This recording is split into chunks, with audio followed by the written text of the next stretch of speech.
咁咧，我咧就首先咧係恭請咧今日咧即係上晝第一個講座嘅主持人啦，我哋請 Dr.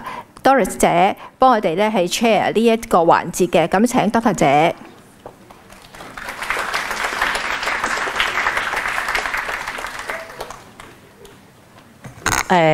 我自我介紹，我係謝文華醫生。今日都係新春啊，着到利是風咁就係俾大家一封利是，祝大家身體健康。咁好開心，亦都好榮幸可以介紹今日第一個講者。識咗好耐㗎啦，卞兆祥教授。其實卞教授咧係一個好成就超卓嘅中藥臨床研究嘅專家嘅。咁佢關注嘅領域咧都有腸道微生態失調啊，同埋其他範疇嘅。佢亦都好積極提倡咧，就將中醫藥同埋醫療健康管理系統結合嘅。咁佢身兼非常多嘅要職啦，數都數唔晒啊！佢係香港浸會大學協理副校長啦，係中藥發展部嘅，亦都係中醫藥學院臨床部講座教授啦。中藥創新研發中心主任啦 ，Equator 中國中心主任啦，香港中醫藥臨床研究中心主任啦。咁如果大家有留意新聞咧，卞教授佢今年嘅1月24號咧，係正式任命為中醫醫院首任嘅行政總監啦。咁今日係滿月啊，我都借呢個機會恭賀阿卞教授。咁好榮幸，卞教授咧一陣就會同我哋分享中醫藥究竟佢一啲末期癌症病人對舒緩佢哋嘅症狀嘅應用嘅。有請卞教授。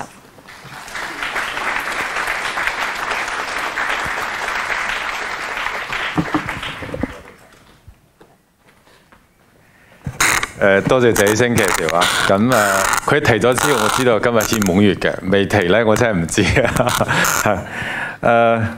多謝佢嘅邀請咧，咁今日有機會跟大家一齊嚟分享我哋嘅工作。其實咧，一開始嚟嘅時咧，我特登跟謝醫生講啊，多謝佢俾機會我嚟學習嘅啫。因為輸卵治療呢件事咧，呢件事我哋一路喺學習過程當中，咁之前我哋好多年咧，跟謝醫生啊、郭醫生一路有合作，咁我從佢哋身上學咗好多嘢。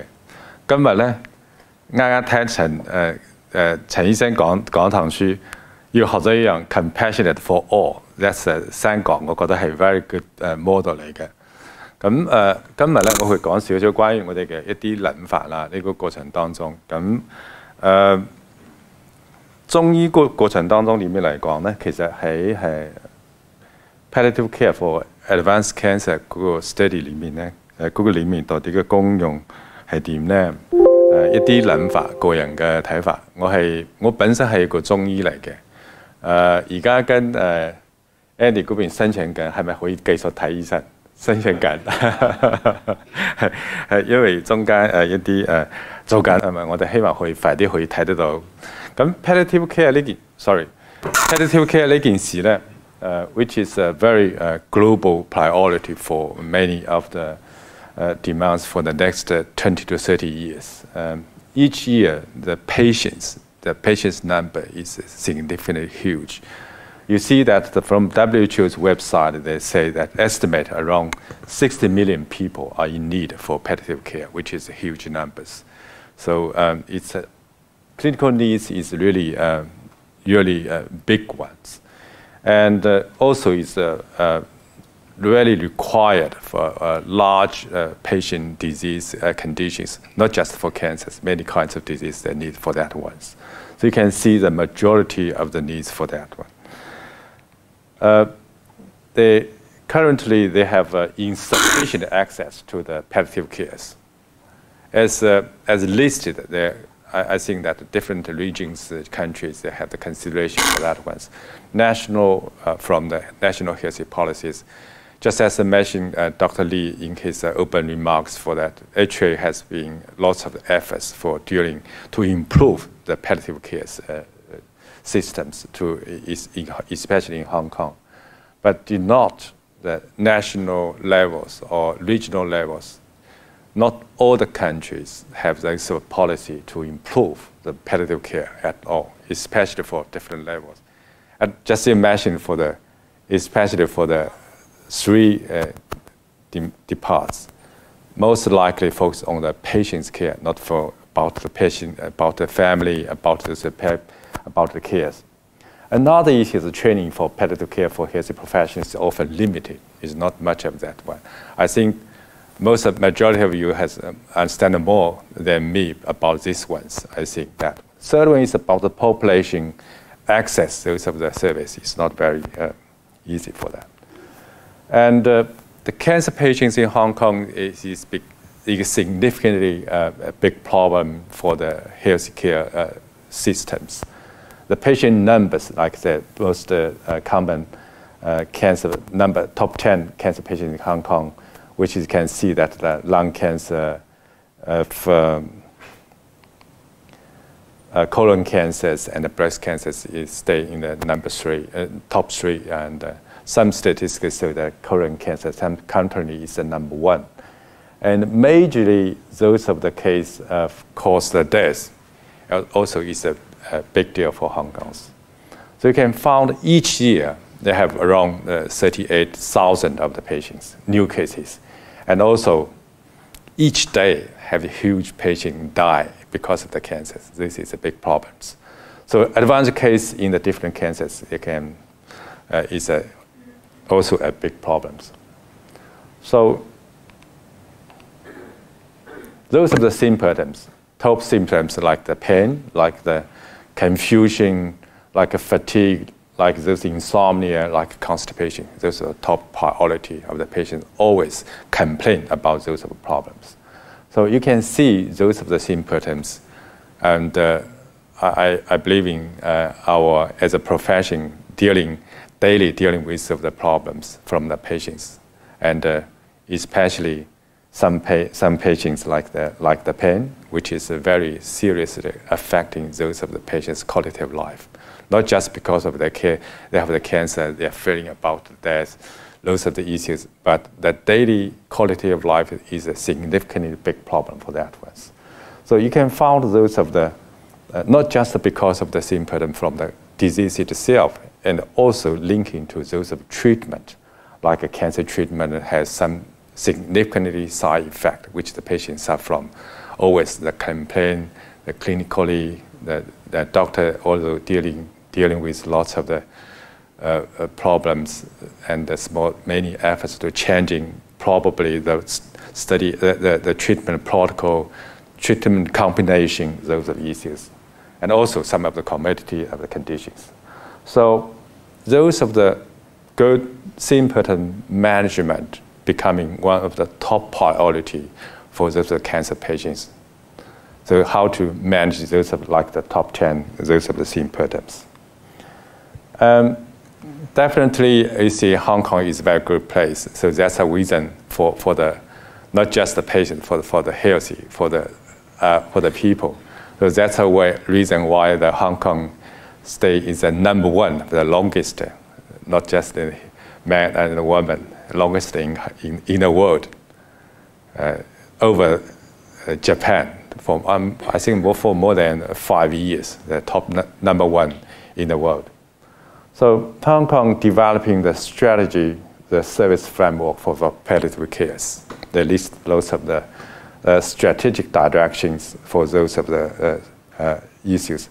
Majorly, they including those of the cluster-based service, which is very good ones, and shared care model according to patient's needs, which is significantly based on the patient's needs for. And I think if combined with Dr. Chan's model for a triangle from the patient's family and from professional cares, that will be more good for the patients too.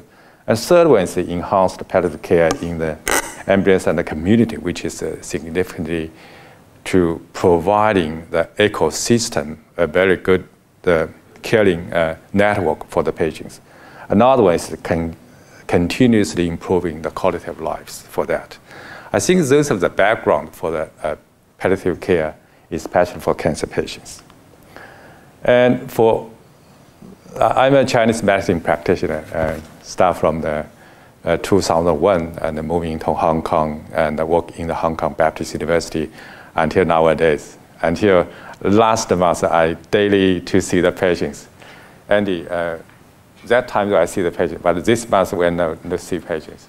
So it depends on use roles to see whether we can continue that one.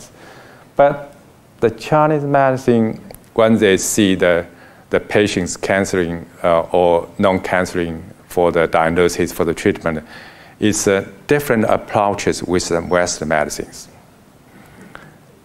Western medicine significantly focus on the cancer, and we see some of the cancers based on different kinds of the testings. The Chinese medicine see those of the, we call it the qi xue yin yang. It's different terms with the Western medicines. And we normally see the patients come to see the doctors. We need to analyze, not just because of it's a cancer, and also we need to stratify with a significantly in Chinese terms to differentiate its different kinds of symptoms into a subgroup. We call it, maybe it's called a qi deficiency or yin deficiency. Not just a term, the qi deficiency linking to a group of the clinical symptoms, such as we call it the qi deficiency means fatigue, has a significant fatigue, cannot speak loudly, which is one of the clinical symptoms for the qi deficiency.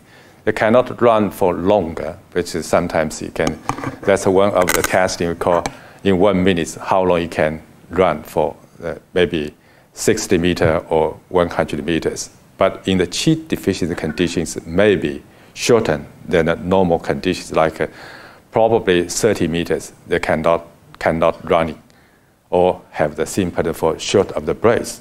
That's another clinical symptom. So in terms of those of the qi deficiency, we call it a group, a method for subgrouping the clinical symptoms, but linking with the clinically major symptoms those the patients complaining. Like we're talking about the top of the symptoms, which is in advanced cancer patients, normally the patient complain for that ones. You can see the pain, like insomnia, anxiety, fatigue, depression, breathlessness, and loads of the stuff, which is we can subgroup into different kinds of the symptoms. We call it the pain. Normally we call it because of the blood stasis. We call it the circulation problems. That's one. We call it the fatigue. Normally we link it to the qi deficiency conditions. For depression, normally we say it's gan what. There is a stagnance of the qi. Qi cannot running in the body, in the whole body, very smoothly. So it's not easy to understand for the qi and the yang, yin, and the blood of the deficiency. But if you link in those of a group of the symptom in clinically in the patients, that's very easy to understand. It's a subgroup analysis as a grouping method for those patients. Of course, not just because for the deficiency, still another ways for the excessive.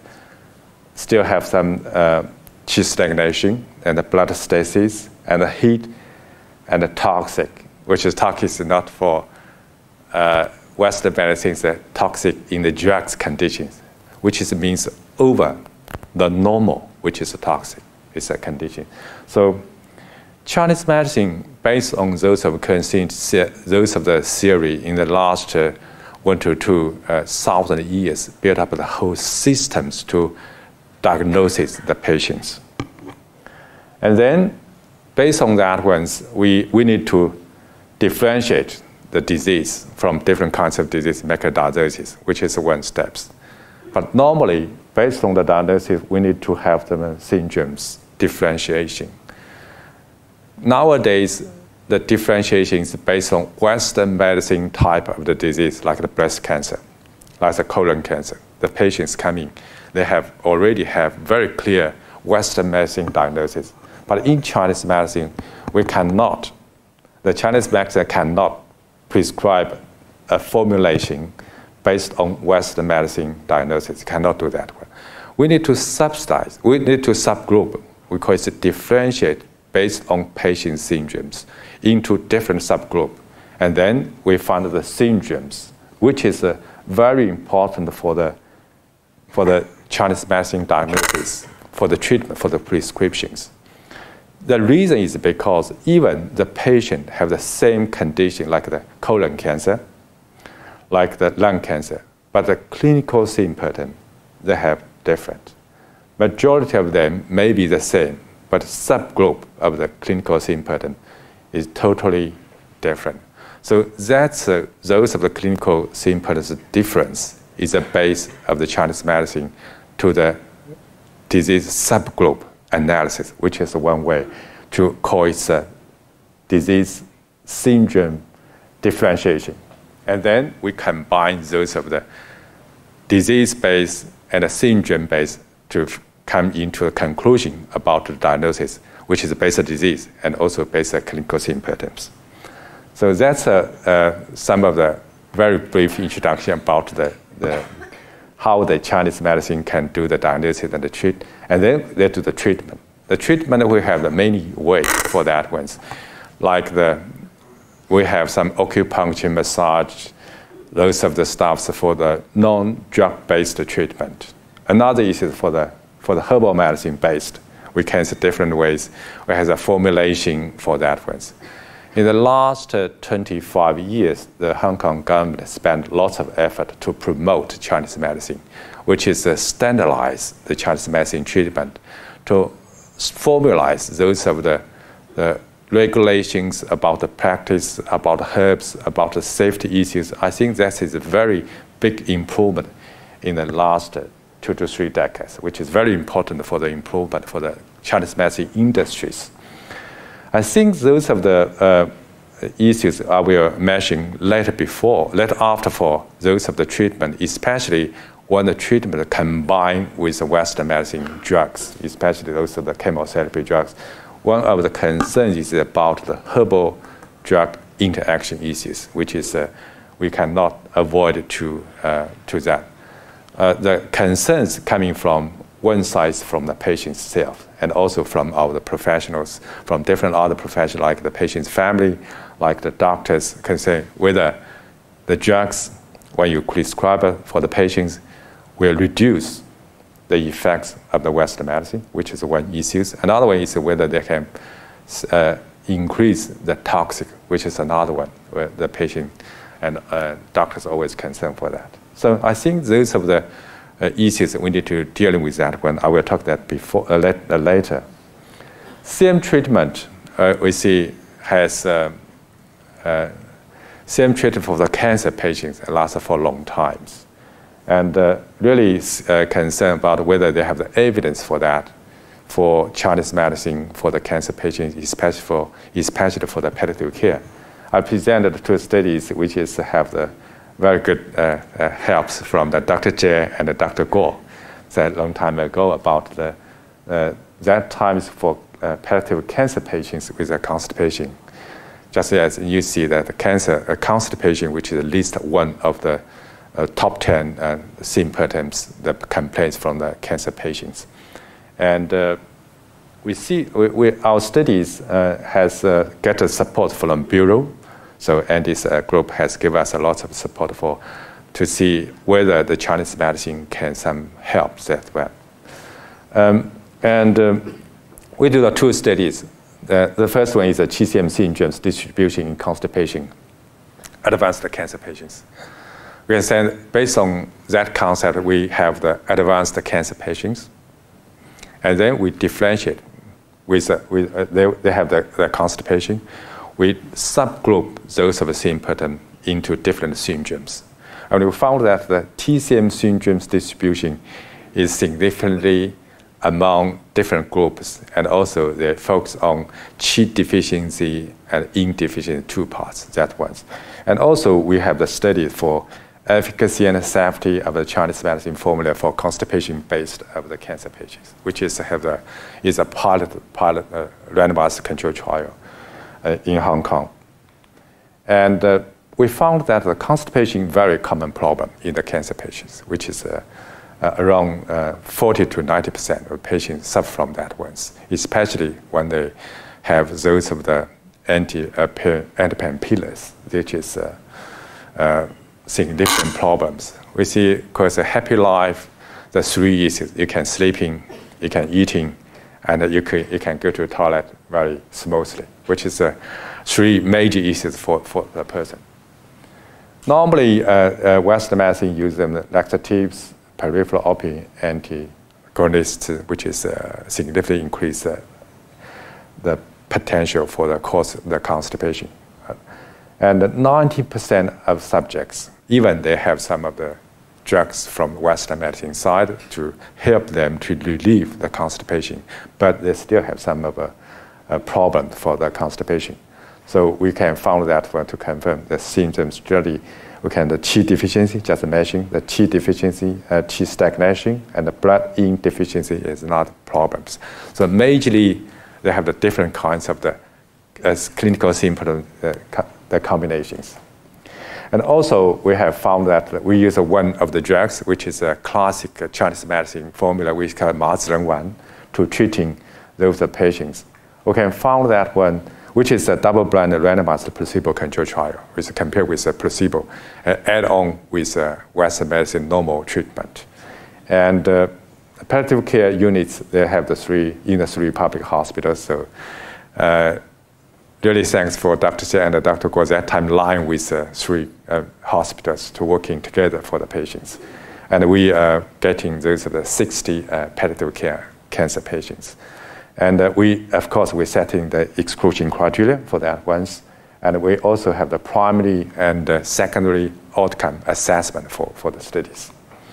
The treatment we during that time, so around 2 years, we recruit those subjects, and clinical trial to the study in the cancer patients, especially the palliative care, is not easy works because need to fit in for the selection criteria, including inclusion and exclusion, is not easy. And we set in those of the primary, secondary, and do the screening, allocation, follow-up, and also do the analysis. The safety issues, we found that once the 11 subjects report one or more adverse effects during the studies for that one. But those effects are minor, when they stop the drugs, can simultaneously stop it. So with that one, we can find the cooperation between Western and the Chinese medicine is feasible, is doable. And also, the formulation is a potential treatment for those of the constipation patients. So this is a small slope study can cooperate with Dr. Xie's group at that times. I think there is just one of the start for that. The good news is that following that study, we get the Hong Kong government support from the ITC for the Inno Hong Kong platform. And we developed these drugs as one of the drugs for cancer patients, constipation relief symptoms. And we happily got the approval from the United States FDA as to conduct the phase 1 study. Currently, our phase 1 study is working on in the United States. We hope we can finish in the June of this year and then jump to the phase 2 study. Luckily, if we can conduct the phase 2B study and to have a larger scale and then can go to the phase 3, that will be really good for the cancer patients. That's the study we are currently working on that ones. Based on that, we see back to the palliative care. I think the palliative care is really complicate the progress. We are not just medical teams based on triangle of the Dr. Chen's concept that not just the professionals, still have the family, still have the other groups, which is a complicated process. During the process, how to make different kinds of the teams, the professional teams, the family teams, and other groups working together to solve one of the problems, focus on the patient's different kinds of issues and related issues, which is a complicated problems. I think the communication and integration from different teams is really crucial for better palliative care process. I think back to the Chinese medicine, how we can combine to make the Chinese medicine better to fit in the process of those of the palliative care. I think one of the issues for Chinese medicine we need to solve is we always dealing with Chinese medicine have lots of experience of dealing with patients' clinical symptoms. But how to make those clinical symptoms experience into evidence, which is combined into the practice, which is a huge issue. Nowadays, Chinese medicine need to provide more evidence, need to transforming more experience into evidence. I think most of you are very familiar with the hierarchy of those clinical symptoms about the clinical evidence is facing from those of the intra-animal ideas case study to the randomized control trial, and finally go to synthesize those of clinical evidence into a conclusion based on systematic reviews. I think those of the hierarchy is really a way to leading those clinical studies. I think that is a very important part. Nowadays, many of the Chinese medicine experience still stay in the case series or case report levels. Not much of the clinical trials like what we had done, led by the Dr. J and the Dr. Guo's group for about the combination of those issues. I think that's one way we need to do much work for transforming this clinical evidence to the clinical experience to evidence. And also there's a low-level evidence to the high-level evidence, which could be merged into the clinical practice guidelines, which is very important. Clinical trial in Chinese medicine, in fact, the number is not low. Many of the clinical trials. We have the clinical trial reporting guidelines center, which is, we call it China Recorder Center, which is nowadays in the world, they have the 6 centers. China Center is in Baptist University. Now, every year we review those for clinical study about the progress and also about the qualities. We found that those of the clinical studies, the number increasing hugely faster. The number is really not small numbers, it's big numbers. But many of the trials are not very systematic, not reporting very in high quality level. So I think that those are the one issues we need to deal with at once. So based on that part, we built up one of the clinical publication networking for Chinese medicine, including many of those issues for design stages, for the trial protocol reporting stages, and also founded about how to report those trials. Because we believe that the reporting guideline is one of the issues to guiding the trialist to do the trial design, to do the trial implementation, and our trial reporting, which is a very important part. And currently, we know that those of the studies in clinical, we have like a case study, observational study, those of the randomized control trial, real-world study, and the different methods about acupuncture, mercy brushing, herbal medicines, trainer, cooking, many of the issues, and also have the systematic review. Nowadays, we have those of the reporting guidelines for that ones, which is majority developing by our BU group and also integrate with different international working groups for that one. I will not go into very detail about that one. And also, we think when we're talking with the practitioners, we say, okay, research is just a part of the job of the clinical practitioners. Majority work still do the clinical practice to see the patients, how we can dealing with that in the daily practice. You know, daily practice normally is very busy, how you can spend much of time to do the researches. So back to the practice, I think that quality recording in the practice still is very important. Those are documentations and is the initial steps. If we can systematically, we can have those of the researchers. I think it can help us to generate lots of the very valuable clinical questions, especially for cancers in Chinese medicine or integration part. Many patients, in fact, when they come in to see the Chinese medicine doctors, especially in Hong Kong, because of we have the huge support for the public hospitals. So majority of the patients, when they come in to see the Chinese medicine doctor, they already have seen the oncologist. They already said that. But how they can, when they see that one, sometimes if we can have some recording systems that can tracing back those of the documents. So we want to have the planning to see it, the Hong Kong Chinese medicine and integrative cancer registry to record those of the integrations.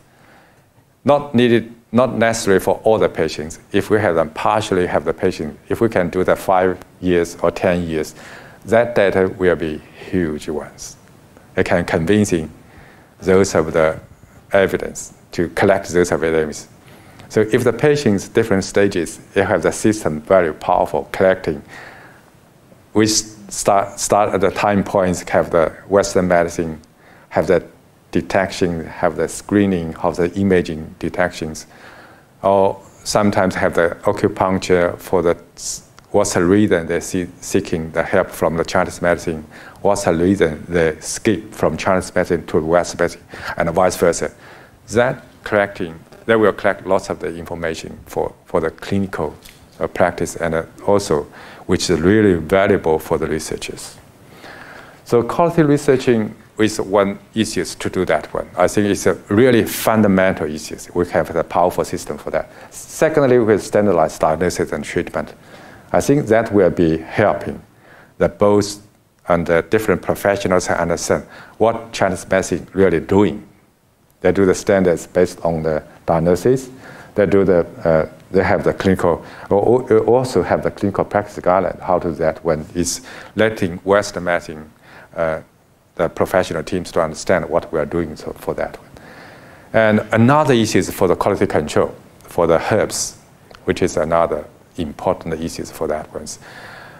The government, especially Department of Health, have contributed a lot to do the daily checking about the herbs which is in the market, in the different clinics. That's a really good one. That's the reason why some other areas, that patients from the Shenzhen, from the Zhuhai, they come into Hong Kong to collect the herbs because of the confidence for the quality. I think that which is a very important one for the quality herbs for the patients, which is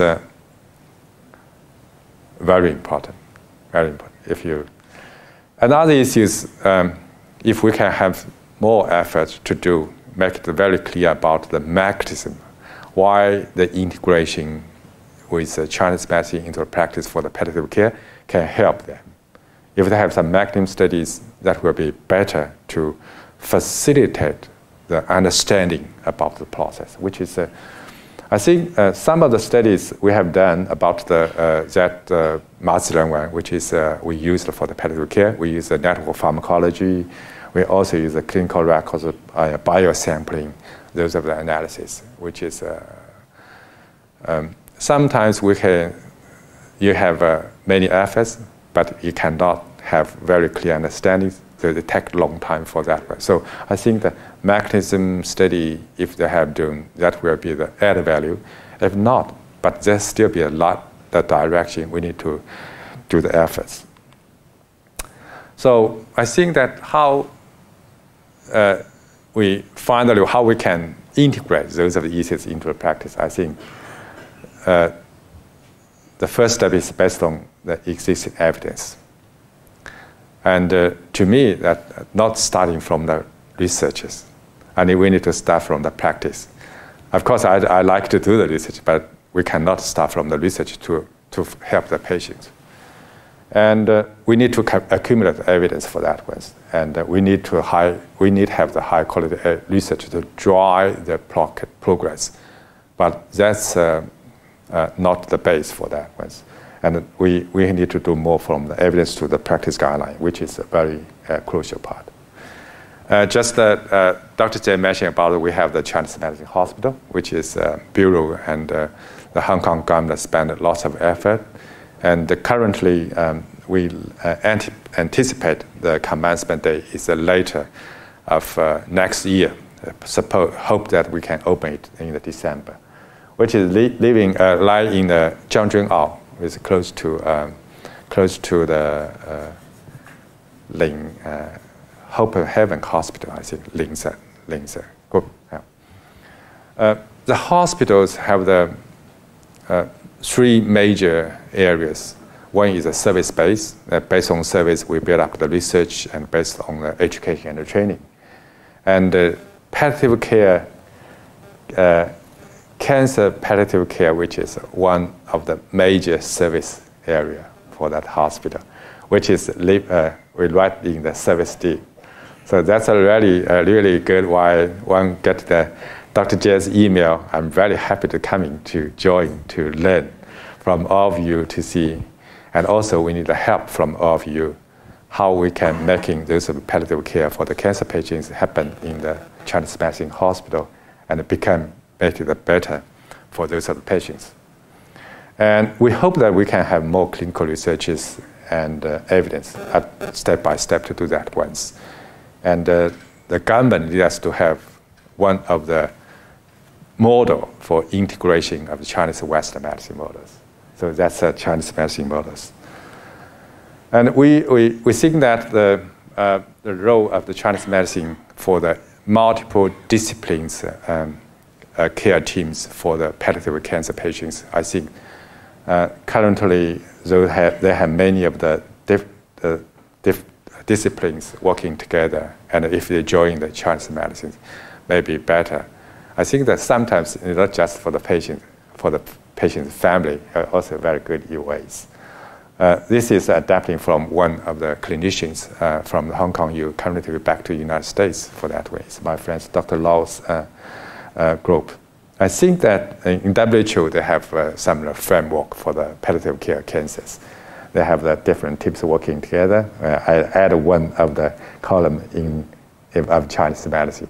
So the Chinese medicine can contribute to the palliative cares modeling for the patients, for the families, and also maybe have the chance for the healthy care professional teams.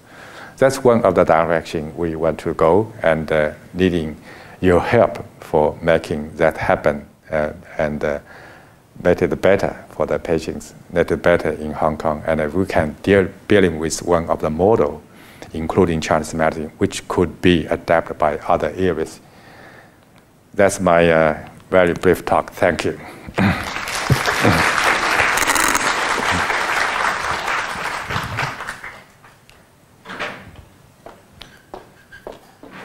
唔該晒卞兆祥教授，咁咧就我而家咧就恭請咧就謝敏華醫生啦，同埋卞兆祥教授咧，就係咧到台上面咧，我哋咧有個答問時間嘅，係咁請兩位就座。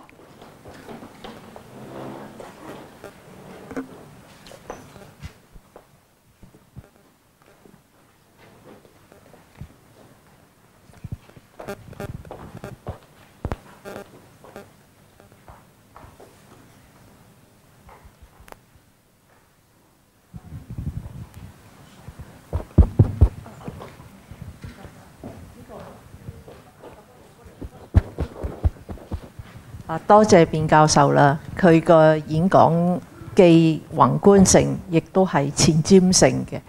咁但係在座呢，我都知道好多係有臨床經驗嘅員工嚟嘅。咁好似當年呢，同卞教授合作睇constipation 呢，其實就係因為我哋作為西醫呢，我諗大家都知㗎啦，開嚟開去嗰兩隻藥又重啦，咁叫病人返屋企啦，就發覺其實食完藥之後呢，因為得一道板斧呢，其實病人好多時個 symptom 都未必係完全轉好嘅。咁我反而呢，就想脫離呢個 constipation， 想問卞教授另外一個我哋西醫好常見、好複雜，亦都難處理嘅症狀就係 fatigue 啦。咁病人都會話好攰嘅。咁佢呢樣嘢我唔敢班門弄斧，究竟佢係缺乏乜嘢，多咗乜嘢我唔知。咁但係可唔可以卞教授去呢度同大家分享下你嘅見解同埋臨床經驗？多謝謝醫生個問題。個問題咧係clinically 係好重要，因為好多 patient 咧係 suffer from fatigue。咁fatigue 背後嗰個機理咧都複雜嘅，都複雜。咁嗱呢件事咧，我哋做緊一個 study， 我分享少少俾大家咧，睇下中間有冇我哋做緊個 long covid 嘅 fatigue。個 long covid fatigue 咧，我哋喺大家知前邊3年咧係嗰個 covid 喺香港係好多 case。標我哋係用 electronic system 咧，我哋做咗42000幾個 case。咁我哋做咗個 study 嘅調查咧，我哋做咗3個，就話6個月啦之後啦，4個月之後啦，跟1年半之後咧，個 patient 嘅 fatigue。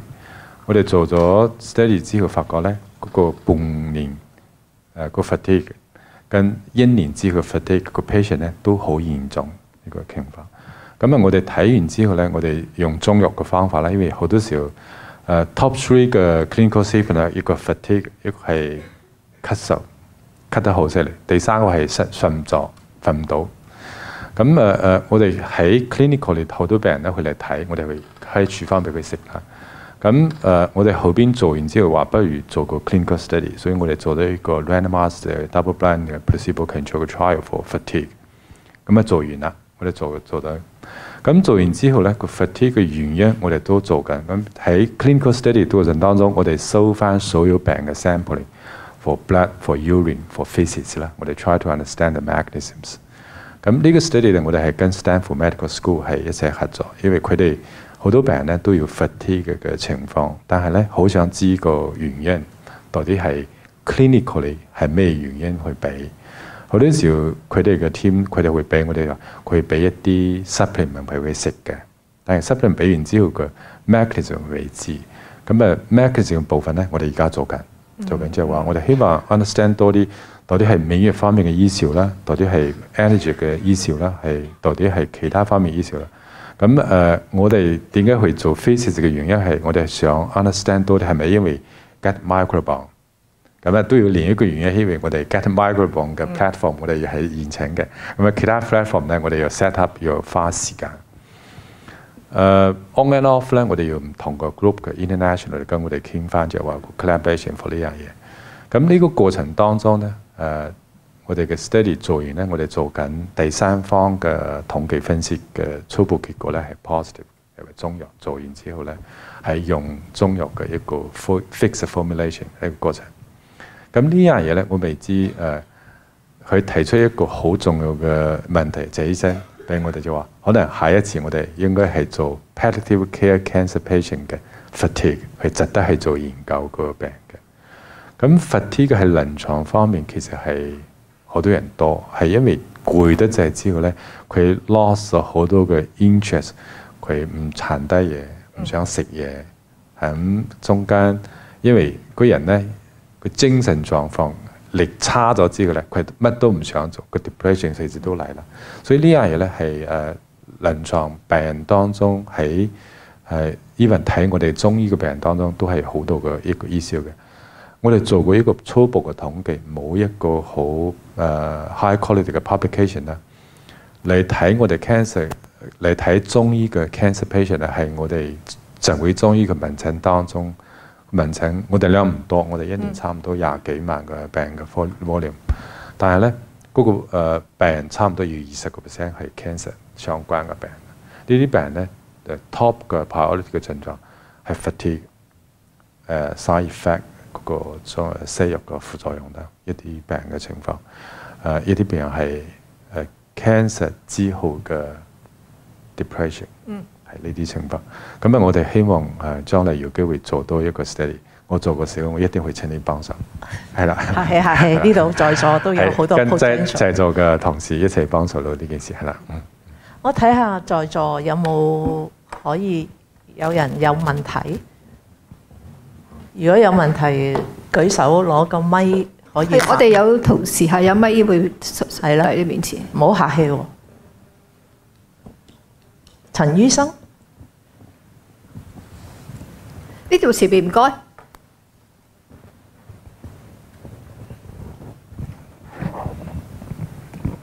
多謝卞教授嘅教導啊，好 enlightening。咁就想了解下咧，嗱，咁我哋西醫好多時候就一個 symptoms 咁樣做 RCT 啊。咁我睇你頭先 constipation 都分咗幾個 CM 嘅 syndrome。咁其實你做 RCT 嘅時候咧，係需唔需要跟翻 CM 嘅 syndrome 咁去咧？因為你又用嘅藥係唔同噶嘛。咁但係嘅 formulation 就係最主要係一隻藥。咁係咪真係要喺個理論上嚟講咧，應該唔同嘅 syndrome 都分開，先再做一個 RCT 咧咁樣？我問題就係咁樣。所以頭不過陳醫生嘅發言啦。我本身嘅 study 我講少咗一部分咧。個 patient 本身我哋cancer patient 咧，因為 constipation， 我哋 based on constipation 咧，俾翻其他嘅 syndrome 咧。係 subgroup 咗唔同嘅 syndrome 嘅，就話佢要 constipation， 可能要 fatigue 啦，可能要 insomnia 啦，可能要 depression 啦，唔同嘅 subgroup 嘅我哋 based on 要麻者要加減嘅，要加嘅部分。但係咧嗰陣時我哋要個 study 就話有個 requirement， 我哋加嘅部分當中每一個 group 裡面加嘅藥物不超過2個，係2種藥物。咁樣時候你就要 deal with 唔同嘅病人嘅唔同嘅 clinical symptom。咁做到咧就話加2個原因，主要係唔想喺 study 過程當中係要睇到個 variation。另一部分咧，我哋做 quality control 嘅時候會容易啲。咁啊變到咧喺嗰個 intervention 層面嚟講，佢係要個 standardize 嘅情況。但係咧就要 fit in 就話中醫嘅辨證認知嘅情況。因為如果中醫理論上嚟講，如果係單一疾病，我以為嗱，你病係同啦，但係個症狀係唔一樣噶嘛。但係如果係用同一種複方去治療嘅時候咧，理論上係唔可以話搣唔到中醫嘅要求，就話辨證認知嘅方法。所以我哋用咗呢個方法，但係咧 limit 咗個 requirement 嘅。所以喺嗰個文章嘅過程當中，個 external review 都提出啲問題關於呢樣嘢，所以我哋 combine 咗。喺 clinical study 嘅 requirement 裏面，佢需要 intervention 係 standard， 但係 fit 到 in 中醫嘅要求當中辨證認知嘅方法，係啦。係好高深嘅問題。唔係，所以頭部嗰陳醫生發言係。咁俾大家知啊，我哋頭先一路啲 slide 係講英文，講嗰個藥係人子麻丸，係咪？麻子仁丸。麻子仁丸，係對唔住，係嗱我都想借呢個機會咧做個廣告得唔得？好唔好啊？做個廣告 OK。嗱中醫醫院咧係2025年開4月份開啦。咁中間過程當中喺400張病床，咁政府俾咗好大嘅資源俾我哋。咁政府資源對我哋嚟講其實係好大嘅壓力，我哋希望做好佢啦。咁呢間醫院當中有門診啦，有70間診室嘅中醫門診，有400張嘅 inpatient 包埋 day patient 嘅 centre。咁中間我哋 set 咗2個重點方向嘅，係 for inpatient 嘅部分，一個係 palliative care， 一個係 palliative care， 一個係嗰個stroke 跟 pain 嘅 rehabilitation 個部分。咁呢3個重點部分係我哋開院嘅時候咧，我哋係重點推嘅一個服務項目。咁 palliative care 個部分當中，我哋希望要中醫嘅部分咧，要西醫嘅部分，要 ALS 嘅部分嘅幫手。咁呢個過程當中，我哋而家 develop 緊關於嗰個 service model 係唔同嘅 team。咁 service model team 個發展過程當中，我哋關乎咧要3件事係好重要。第一件事就係中西醫嘅 team 跟 ALS 喺呢個 process 裡面點樣去 fit in。呢個係第一件事，我哋要解決，就係話因為喺中醫門診解決嘅時候咧簡單，因為佢嚟睇完題嘅時候咧，佢 suppose 佢好多時咧係已經西醫嗰部分已經睇咗。咁如果係喺醫院發生嘅時候，中醫院發生嘅時候咧，呢件事我哋需要 dealing with 喺邊個 stage 裡面用中醫，邊個 stage 用中西醫一齊，邊個 stage 用西醫，可能就個呢個protocol 呢個第一件事。第二件事咧就話我哋啱前面講過就話喺 patient 嘅發展服務過程當中咧，係如果有西藥跟中藥發生嘅時候咧，係中西藥相互作用嘅 management 到底點做法？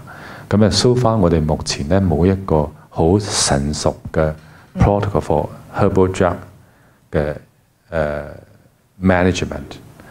好多時候我哋講concern about herbal drug interaction 呢個部分咧，係從一個 side effect 角度去講。好多時候其實有一個 positive effect 嘅，但係我哋點樣去被 manage 到佢要更加多嘅 positive， 咁 less 或者係話更加冇嘅話咧，個 side effect 呢個係我哋嘅方向。咁呢個部分當中，我哋都需要不同嘅專業人士嘅幫手。呢個係第二個方面。第三方面嚟講咧，就係話啱Dr. Chang 講個 model 咧，覺得好好，但係本身喺病人層面、family 層面點樣去推廣、去增加新嘅 model， 等佢知道要呢啲嘢咧，嗰個 patient 嘅 education 跟 patient family 嘅 education 都係一個 issue。我哋好多時候係臨床方面覺得就話，有啲時候個服務本身係有嘅，不過咧個 patient 或者話個 family 佢唔知，佢唔知道去揾呢啲 source 去做呢件事。所以話呢三件事我哋做到嗰時，somehow可能開始嘅時候咧，會搣到政府俾我哋嘅任務，係啦，係啦。咁呢個過程當中，我都好希望大家可以好期待大家一齊幫手，我哋需要你哋嘅幫手，唔該晒。嗱，咁時間關係啦，我哋最後一條問題好唔好？平時一定好多關於中醫藥嘅疑問嘅，睇下有冇同事喺嗰度。